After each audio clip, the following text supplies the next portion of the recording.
And we are live. Hey, what's going on? All right. Well, so far, so good. I can hear you. We had a little bit of a few glitches last week.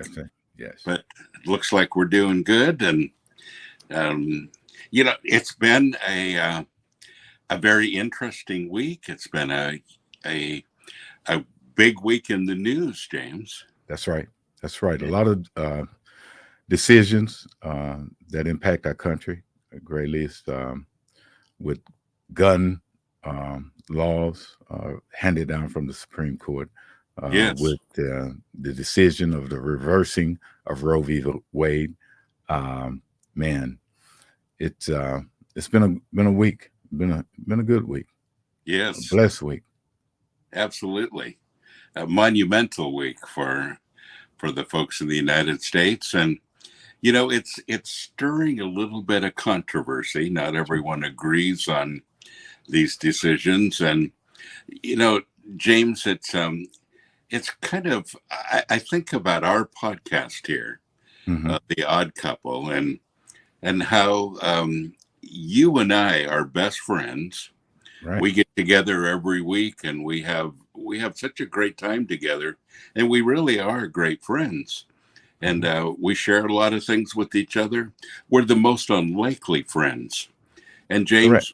You and I have found out that we don't agree on everything, although I think we agree on most things. But that's true with any friendship.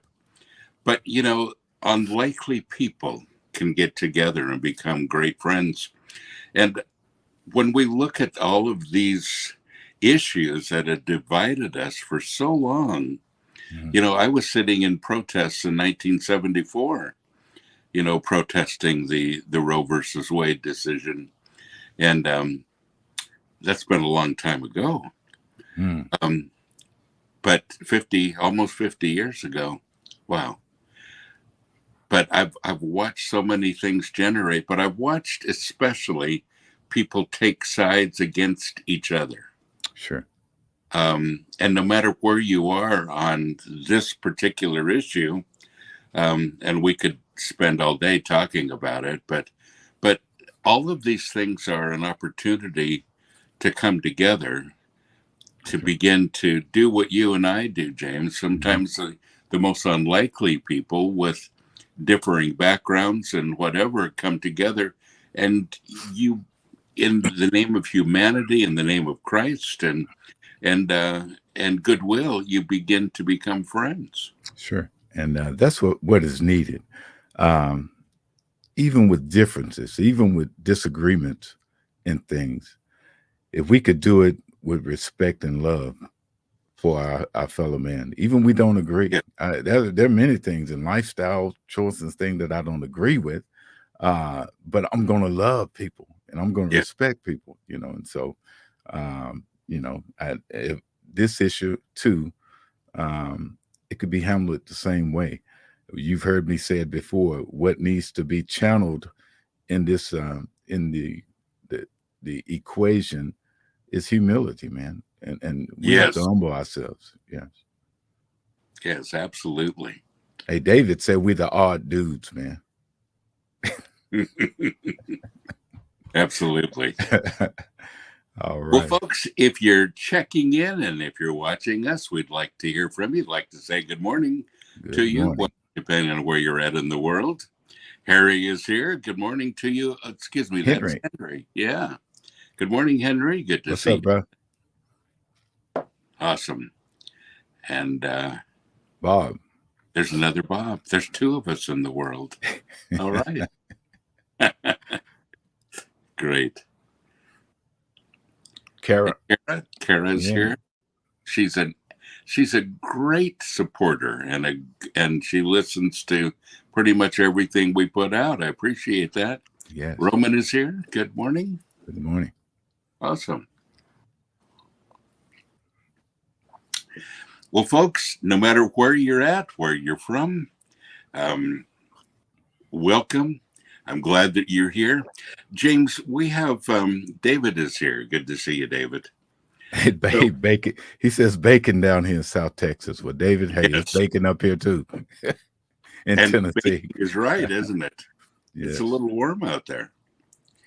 So one of the big news events, James, of this week has been this. Big news event. Jake, let's put that title up there for a second if we can. There it is. It's a new CD that just came out. And I have my very own copy here as well. And this is the new release of your new album. And I want to talk about this today. Folks, you didn't know when you tuned in today that we have a rock star on today. And it's my good friend, James. So, James, you just put out this album that is awesome, by the way. And thank you. Such a great job.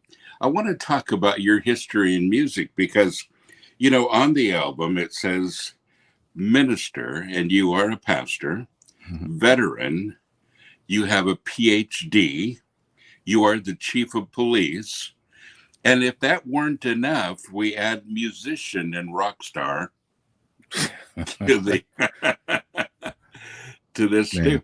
So, James, I don't think people know the music side of you. Now, you're a drummer. Right. Talk about I'm a drummer. Yeah. Music has always been a integral part of my life from a kid. I mean, I was introduced to music early on.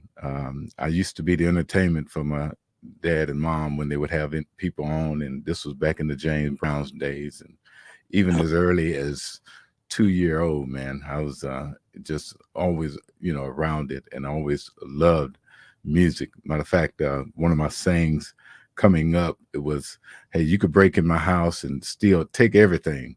Just don't mess with my music, man. Yeah. Just don't. So it's been a part.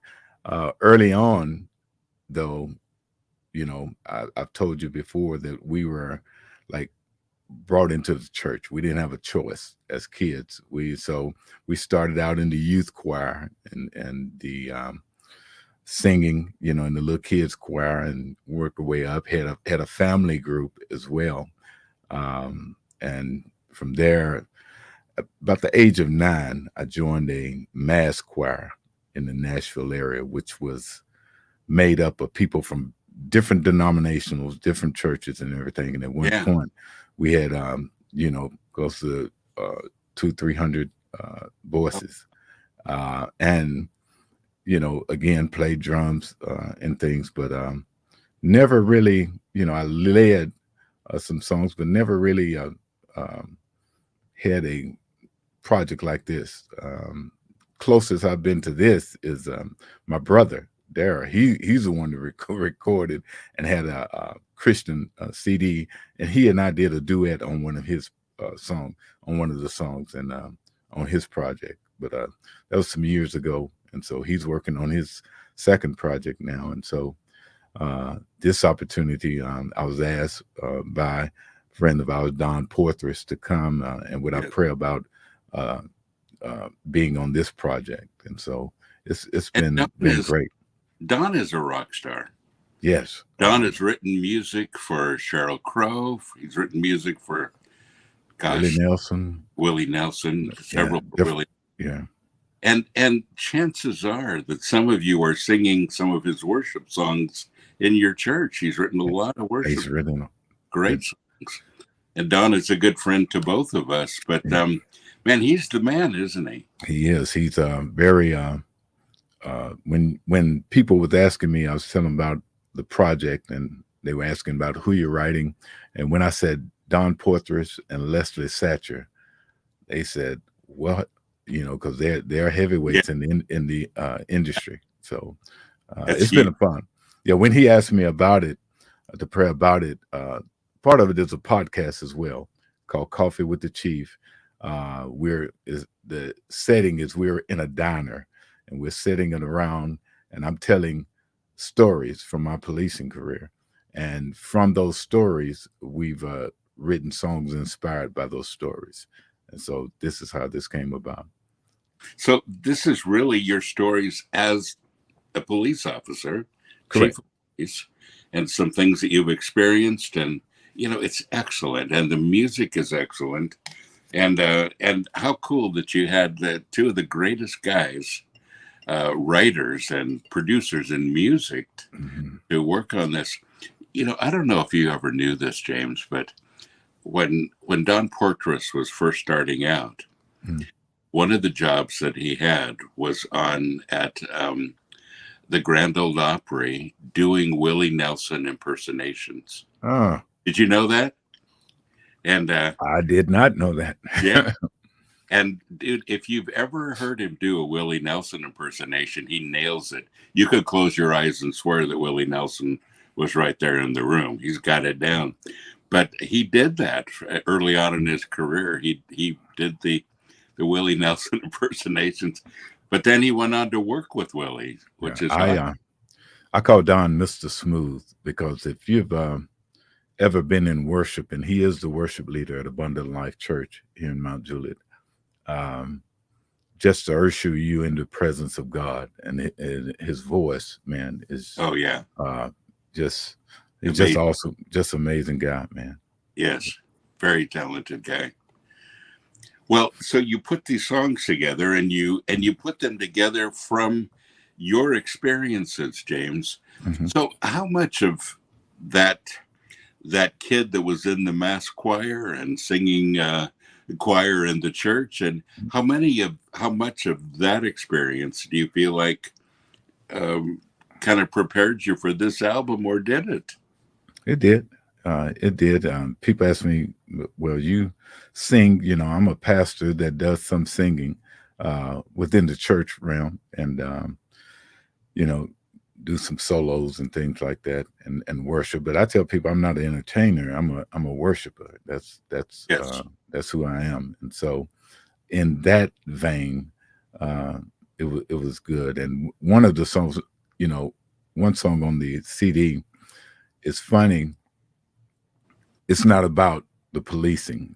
How this came about, when Don was taking me to Franklin to meet Leslie and David Allen was the person that's Leslie's husband, and he's the one that had this vision and passed it on to Don, and Don reached out to me when they saw my the interview.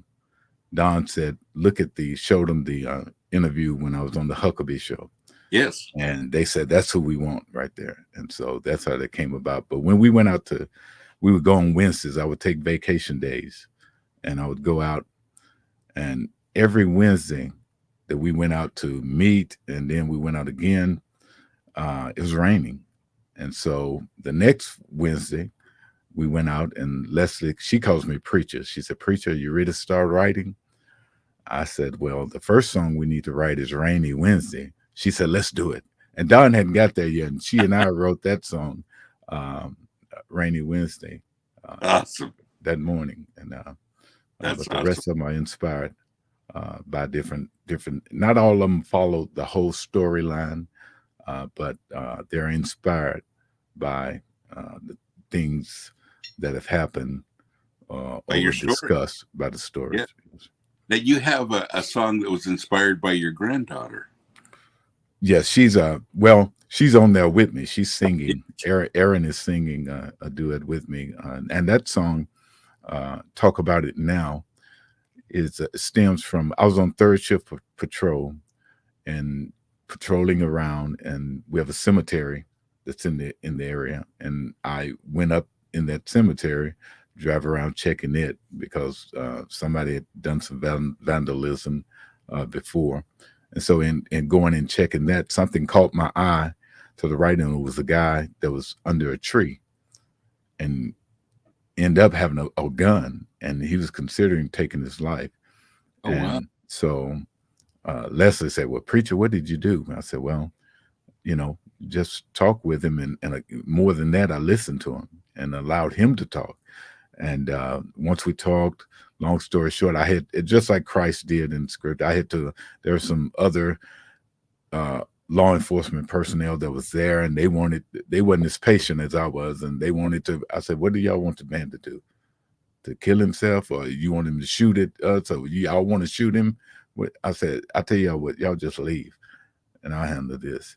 And me and one of the officers stayed, and I just talked about him and heard him out, was able to get the gun from him and get him the help that he needed. And so it's a song that encouraged the people. Man, we all go through something, but if you're dealing with depression, if you're dealing with having suicidal thoughts, anything, hey, let's talk about it now. And yes, that's what it's about. And James, everybody needs someone to listen to them. That's right. And we don't listen very well these days. Right. And we should. Yeah, awesome. We should. We got to hear people out. So just, it's just admonishing people. One of the lyrics in it is just open up your heart and let it out. Yes. You and me can talk about it now. Talk it through. Absolutely. Yeah. And your granddaughter is singing with you, which must have been very special for you. Very special. Yeah. Beautiful talent, beautiful girl, and beautiful talent in her own right. So, James, people are thinking, wow, he just doesn't look old enough to be a grandfather. But the truth is, you're a great grandfather. Absolutely.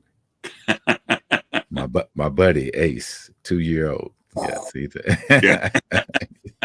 he's got 14 grandkids and one great grandson. Yeah, we're blessed, man. Yeah, we're blessed. Ace is probably 2 now or 3? He's 2. He's 2. Yeah. 2 years old. Well, buddy, you're definitely blessed. Well, James, again, this whole album, and folks, by the way, you can listen to this today if you'd like to. It's on, Amazon, it's on Spotify, it's on iTunes, it's wherever you listen to music, you'll find it. James Hambrick, and somebody's got to tell them. That song, Bob, I would speak to that song for a minute, that title song. Yes. In law enforcement, there are times, how we police here in Mount Juliet. People say we're different, and that's intentional, that we are different. We police very community oriented. We're a proactive agency and not a reactive agency, but we are very community involved, heavily involved in our community. And our community shows us the respect and the love and the support that comes with that. And we've been intentional in building that. I've been chief now. This is my 10th year. And we instituted some core values that I tell people. I said, these are not suggestions. This is what we're going to be known by here in Mount Juliet. And there are other agencies that don't like the way I do it, but they don't have to live here or police here. I do. And so we're going to do it to the way I'm led by the Lord to lead our agency. And so as good as we have it, and we do have some great times here with our community, there are times when we 2 times and 2 incidents on this CD that were rough days in particular, and I'll talk about the other one here in a little while, but the title cut, somebody's got to tell them. One night, we had a young male, young father. He and his wife had been staying at Vanderbilt because they had a 2-month-old child that was having some heart surgery, even at 2-month-old. And he came back to visit a friend here in Mount Juliet, and he was on his motorcycle. When he left that friend's house, lost control of his bike and was killed.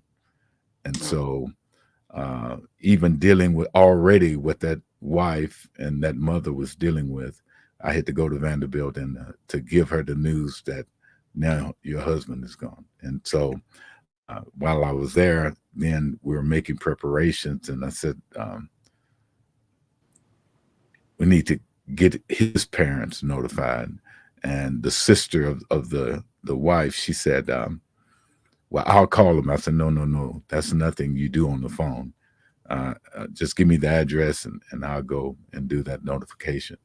And so, it's not always, somebody's got to tell them. And when the police are knocking at your door at 2 a.m, normally it's not a good thing. And so, you go and you tell, and there's no way to beat around. You can't beat around the bush when you're giving those notices. You go in and you, again, 2 o'clock in the morning, there's police at your door. They know something is wrong. So you go and tell them, and then you deal with the consulting and consoling and ministering to their hurt and pain, and be there for them. But it's a song that lends itself to that somebody's got to tell them. That's huge, and that's a difficult thing for a lot of people. How do you act and react in a situation where you have bad news and someone is just, and we say the most stupid things, James. Yeah. And consoling people. Yeah. What do they need in a situation like that? What do you tell someone when you go and knock on their door and you have this kind of news? Yes, it's again, at that moment they're devastated, and the line in this song, the main line is, somebody's got to tell them that everything's going to be okay. Somebody's got to tell them, don't be afraid to pray. You may be the only single ray of light. Somebody's got to tell them that everything is going to be all right. That's awesome. That's awesome. And because you have chosen to serve as a way of policing, to serve and arresting as the last resort, but to serve people and to make sure they're okay, and to follow them up afterwards. You guys do that too. Yes. You have an opportunity to pray with them, to talk to them, to minister to them in their greatest hour of need. And you've earned the respect in the community to do that, which is a big deal, isn't it? Sure. Absolutely. Well, this CD, folks, is filled with stories. Awesome stories. James, can you think of another one that you can tell us, that a story that you made one of the songs from? Oh, yeah. Another devastating, probably most devastating day here for the Mount Juliet community and Wilson County community is the day that, we're coming up on the anniversary date, July 9th, when this took place in 2003. Sergeant Jerry Mundy and Deputy John Music with the Wilson County Sheriff Department, they had we were responding to a pursuit, and this pursuit started, stolen car pursuit, and it started in Marylebone, Tennessee. Wow. And for people that don't know, that's a ways from here. Yes. But it ended up coming through, and they were out on I-40, and they were going to throw the spike strips out. And long story short, the driver, the testimony of the passenger said that she said, "Watch this," and maybe her intentions was that she was going to act like she was going to go in their direction so that they would move, but going 100 miles an hour, over 100 miles an hour, she's going, and she hit them both, killed them instantly. And that was a devastating day. One of the songs on here is called "Two Good Men," and it does follow the storyline pretty much. But they were awesome guy. Jerry is instrumental in getting me on and in policing. When I was at the store, he was the one that would come in and said, "Man, I think you'd make a great officer. Let me talk to the chief about getting you on." And I told him we have to pray about that. But long story short, I'm here now, but he's responsible. And I think we talked about this before. One of the blessed days before that time, he came in and told me that he'd given his life to Christ, and would Denise and I be able to come to his baptism? I said, "Bro, we won't miss it." And I not only was able to attend, but Dr. Sutton said, "No, I want you in with me to help baptize him." So I had that privilege, man. Yeah, huge privilege. And little did you know. Yes. Yeah, that's huge. Well, James, this album was a little bit of a departure for you as well. You grew up with blues, with Motown, with a whole different kind of gospel music, and this album is country music, man. Now, I want to just say, explain yourself, Mister. Well, as you know, Don, even though he writes a lot of contemporary Christian and worship songs, the main genre that he has is country. Leslie, she's a performer in her own right, and a noted. She's written hits for George Strait, Vince Gill, Martina McBride, and on and on. Her resume is on and on. So they're more in the country vein. And when they talked about this and asked me about it, I thought, wow, And when I went out there, I said, man, if it hadn't already been written, the first song that we need to write is, "Hey, one of these things is not like the other." But Sesame Street already had that going. So then I would tell them, I said, "Man, I have no idea what I'm doing in this room." But I like all genres of music. Yes. Different genres of music, and country, and we were looking at Denise, my wife, asked me one Wednesday. I came from Bible study. She said the CMA Awards was on. And she said, "Are you looking at the CMAs?" And I said, "I'm going to turn it on." And I watched, and I said, "Man, those people are talent. They got more talent than I do. But, man, we have better lyrical content, that's for sure, because they wasn't singing about nothing. They wasn't singing about anything, man." And so it's been a blessing, seriously, to work with them, to pen some of the things that God would give me a idea for a song, how, and I would have it pretty much, and then we would go to the studio and we'd write it and tweak it. And but one of the songs, "Community Strong," speaks of the resiliency of Mount Juliet and other areas, especially. We went through tornado, the pandemic. Big deal. If that wasn't enough, we had flooding. And so it talks about that, how our community came together. And that's our police motto. Our police motto is on the back of our the caps that we wear, "Community Strong." That's what we're about. And, as we say, one of the lines in the song, "Hey, it's more than a motto written on a hat. We really love our neighbors, and we got each other's back. When it's you and me, we're community strong." And so it was.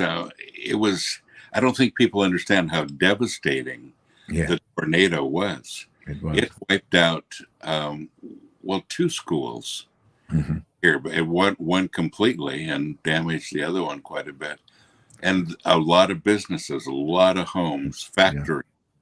It was a wide swipe all the way from Nashville. It was huge. Yes. And then COVID hit, and then we had a huge flood. Yes. That was very devastating too. It's interesting though to watch, and I love that motto, "Community Strong," because it was interesting to watch neighbors helping neighbors and people supporting each other, and people saying, "What can I do to help?" And even a problem of too many people coming to help, and you know, almost get away. Yeah. Yeah, we had to turn people away. We came together, we had our command set up, and when TEMA came here and FEMA, when they came here, they said they had never seen a community and everything put together so well and so organized, that when they got here, they, gave us, offered resources. They said, but we've never seen in this shorter period of time how you guys came together and just began to do things like y'all did. They were amazed. Yeah. It was amazing. And I love that motto, community strong, because that is what makes up any community. It's when you work not against each other, but when you work together, which we started out talking about, the challenges ahead of us in the United States as we begin to work together with such great differences in theology and sociology, and when we begin to see the huge differences in opinion that people have, all of that flies out the window when something big like this happens, and you remember we're part of this community. We need to support each other no matter what. That's it. And as we talked before, you may not always agree on different things, on important issues, such as we have in our current news. But man, can we respect one another, and can we love one another through it, in spite of our differences? And I praise God that I haven't always been there, but I'm there now. That, man, in spite of our differences, in spite of you not being like me and everything, I have respect for my fellow man, and I have love for him from my heart, and it's not put on, it's not fake, and it's genuine. And if we could come with that, and people come to the table, even with various issues that we're dealing with, if they can come to the table with humility, I think we can get a long way in this country and in this world. Absolutely. Absolutely. Well, folks, there are so many things to learn from this album, and I hope you get the physical album. This is awesome, and this is available now, isn't it, James? Absolutely. Yes. And I don't know if we have your website. It's but just just James A. Hambrick altogether.com. Yeah. James A. Hambrick.com. Yes. And you can go and get this. Maybe Jake will put that URL up in a minute. But there it is right there. JamesAHambrick.com. And you can get the physical copy. But go right now to Spotify or wherever you listen to music and listen to it. Yeah. And get it on Amazon.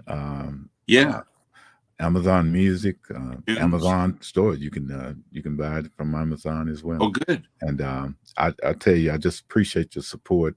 Let me tell you about one of the things that it helps benefit. Trish Mundy was the widow of Jerry Mundy. Yes. We have a in law enforcement, it's a organization called COPS, and that's Concerns of Police Survivors. And these are families that have lost loved ones in the line of duty. And part of the proceeds from this project goes to benefit the Middle Tennessee chapter of the Concerns of Police Survivors. Awesome. Yes. That's phenomenal. I'm glad to hear that you're doing that. That's great. Well, folks, it's a great album. It's, I have my poster. And that's a pretty cool thing. And James, you had your record release, and you did the album live, and you had a great band playing with you. And absolutely. But it's the first of many concerts. And if people want, in the Middle Tennessee area, especially if people want to book you for a concert, you're available. Yes. And that's all that information is on the website as well. Yes. the contacts and everything. So I just appreciate it. It's been fun. We've had a lot of fun doing this, even though we've talked about different things and issues. One of the people made a comment in a review. It's on the website as well. She said that she loved the CD and she was going home and said we all go through some things, and she just happened to be, unbeknownst to me, she said she just been happened to going through something herself, and she put the CD in, and on her ride home, she said she laughed, she cried, she worshiped, she and she gave God praise all in a on the way home while listening to this CD, and so. We're praying that that's the type of impact that we're making. Yes. It's not just entertainment, it's ministry. So, hey, thank you. It is, and James, the album is excellent. Thank you, man. Thank you, man. And not only did you have your talents, but with Don and the other guys too. Mm-hmm. This is excellent. And so, folks, I encourage you, no matter what kind of music you like. I am generally not a huge fan of country. I am a big fan of this album. This is really good.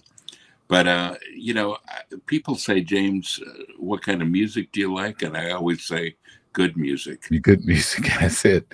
And I think you find good music in any style, can't you? Yes. So, there you go. Well, folks, I hope you've enjoyed this today. It's been really fun to talk about the album and for you to get to know James a little bit more, another side of him that you didn't know. See, who would have guessed? Who would have guessed that behind that cool, calm exterior lives a rock star? Just saying. Yeah, see? And much prayer. Much prayer. But we thank our listeners and our viewers for your support. Your support for Sanctuary International, your support for this podcast, Odd Couple Podcast, for the music, whatever. We just pray God's favor and blessings upon it, and not only upon us, but we want to pray that God will bless you. So as community, as we've talked about, I just pray God's favor and peace be upon you all. And just whatever you do, dream. I wish you had the poster that I have, because I kept that one. You give me posters from time to time, and the one that you had, that hey, dream big. God is always dreaming bigger. So yes, that's on my desk at work. Yes, so don't just dare to dream. And James, you and I do this whenever we get together, don't we?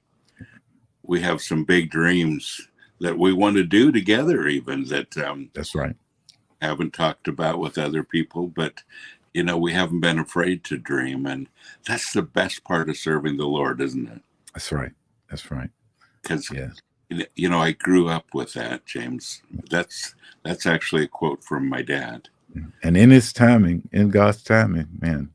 Yes, His will, it'll come to fruition. And so we just say, hey, wait on the Lord and be of good courage, and He shall strengthen your heart.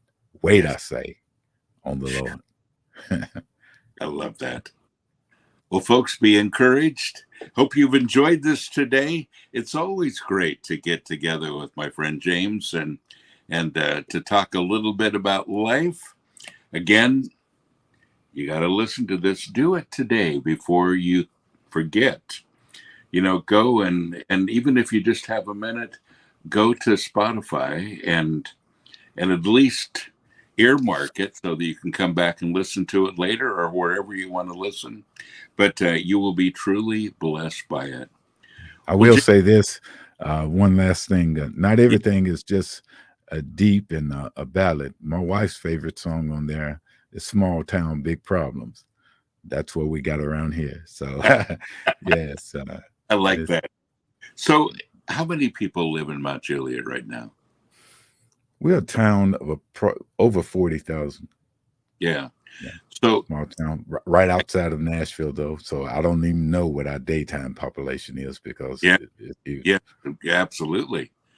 But it's we're a what they call a sleeper community with Nashville. We're just by interstate, 15, 20 minutes away. Correct. But it's a pretty good sized town. It was, I think, 14,000 when I first moved here, and it's growing exponentially. One of the reasons it's growing is because it's a great place to live. So I'm afraid after people watch this podcast, it'll go up to 50,000 soon. Well, hey, it's we that community strong song. Yes. The opening line is that, hey, we've grown. The town that I live in has grown fast in a little bit of time. Yes. People coming from near and far, and with me, that's fine. So, hey, we welcome anybody. And I tell you, it is a blessed place. And I'm not saying that because I'm the chief here, but we're vested here. Family is here. We shop. I tell people we shop where you shop. We eat where you eat, and we do. But the safety of it, our school systems, just it's low tax. Our property tax, man, is 11 cents. Yes. Here in Mount Juliet, 11 cents. So it's just a great place. And I guess we could add, James, we drink coffee where you drink coffee. Yeah, absolutely. Yeah, there we go. Folks, thank you for joining us today. Chief, thank you for being not only the host, but the guest today. Right. And again, folks, put that on your list of things to do today. James will be back next week with a special guest. And folks, don't forget to watch us every Saturday. This coming Tuesday, we have a podcast with the Wise Guys. Right. And we have the sanctuary staff we call the Wise Guys. Now, I know them all very well, and most of them for decades. And they are pretty wise. And I know other things about them too. But Todd Bowe is going to head this up, and it's a good Socratic discussion. It'll be live. You can join in with your questions and comments. So that's on Tuesday evening, 7 p.m. Central Time. So watch that. I have a new podcast also called Joy Story that airs on every Wednesday at 9 a.m. Central. And James, you and I will be back next Saturday with a special guest, Our Good Looks. Yes. And we'll look forward to seeing you next week. God bless you. God bless. Peace.